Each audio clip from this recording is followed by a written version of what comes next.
Pag ang Diyos talaga, salita niya talaga, ang nagwika, kahit gaano panganib ang nakikita mo, sungin mo yan. Kasi siguradong nasa ilalim ka ng kanyang proteksyon. Kaysa sa pipi, kaya ito nga yung tatawag na narrow gates, di ba? Yung makitid na pintuan, di ba? Anong sabi ng ating Panginoon sa parable na yan? Maraming mga tao pumapasok sa malawak na pintuan. Bakit ka mo? Ayaw nila maghirap eh. Bakit ka mo? Kasi yung malawak na pintuan, ang ganda eh. Di ba? Bukod sa maluwag, eh napakarami pang mga resources. Nakita niyo? Yung narrow gate, eh halos hindi mo kayang puntahan. Pero ito yung pangako. Di ba?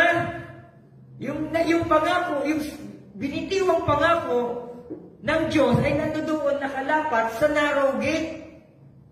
Pero sabi, maraming mga tao, sabi mismo ni Jesus po ito, maraming mga tao mas pinipili yung malawak na pintuan.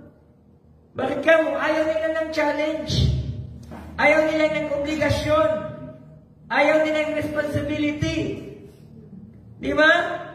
Kasi mas maluwag na naman dito eh. Kahit anong gawin mo kung pwede. Di ba? Ano yung nangyari? Kaya sa once saved, always saved.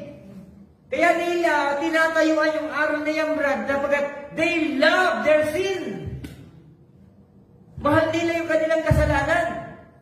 Kaya nagtatago sila sa aral na once saved, always saved. Na minsan ka nang ligtas ka na magpakailan pa man. Tinayuan nila yan para patuloy silang gumawa ng mga bagay kasi yun ang gagawin nilang materyales. Okay naman ako, kahit anong gawin ko sa tao na yan eh. Save naman ako.